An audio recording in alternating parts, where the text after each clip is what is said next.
Solo trip പോകാറുണ്ടോ അപ്പോൾ ഇതിൽ? സോളോ ട്രിപ്പ് മാത്രമല്ല, നമ്മൾ പ്രായമുള്ള ആളുകളായിട്ട് പോകാറുണ്ട്, കുട്ടികളായിട്ട് 20 വയസ്സിന് താഴെ കുട്ടികളായിട്ട് പോകാറുണ്ട്, പിന്നെ അതുപോലെ തന്നെ ബിസിനസ് ട്രിപ്പുകൾ പോകാറുണ്ട്. അങ്ങനെ പലതരം ഗ്രൂപ്പുകളിൽ ട്രിപ്പ് പോകാറുണ്ട്. ഈ പല വെറൈറ്റീസിൽ ഇതിൽ സ്പെഷ്യലായിട്ട് ഒരു ട്രിപ്പ് പറയാ ചെയ്തായിരിക്കും ഉണ്ടാവുക. അങ്ങനെ നിങ്ങൾ ചോദിക്കുകയാണെങ്കിൽ സ്പെഷ്യലായിട്ട് എന്ന് പറയാനുള്ളത് ശരിക്കും ഉപ്പാഞ്ചും ഉമ്മാഞ്ചും കൂടെ പോകുന്നതാണ്. അത് ശരിക്കും നമ്മൾ പറഞ്ഞറിയിക്കാൻ പറ്റാത്തൊരു എക്സ്പീരിയൻസാണ്. നമ്മൾ ശരിക്കും നമ്മളൊരു കൊച്ചു കുട്ടിയായിട്ട് തോന്നും. നമ്മൾ ഒരു ചെറിയ ഒരു 5 വയസ്സായ 6 വയസ്സായ ഒരു കുട്ടിയായിട്ട് നമുക്ക് ഫീൽ ചെയ്യും. ഞാനിപ്പോൾ 2 വർഷമായിട്ടാണ് അങ്ങനെ ഒരു എക്സ്പീരിയൻസ് കിട്ടിയത്.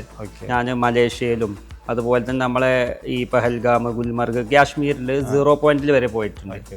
പിന്നെ ഡൽഹി, ആഗ്ര, ജയ്പൂർ, ഇപ്പൊ അടുത്ത കാലത്ത് ലക്ഷദ്വീപ് വരെ ഉപ്പാഞ്ചി ഉമ്മാഞ്ചിയും കൂട്ടിയിട്ട് മാത്രം ഞങ്ങൾ 3 പേര് മാത്രമായിട്ടുള്ള ഒരു യാത്രയാണ്.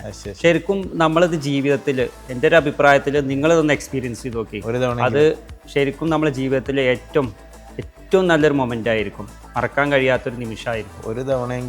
ഒരു തവണയെങ്കിലും നിങ്ങളിതൊന്ന് എക്സ്പീരിയൻസ് ചെയ്യണം എന്നുള്ളതാണ് എൻ്റെ ഒരു അഭിപ്രായം.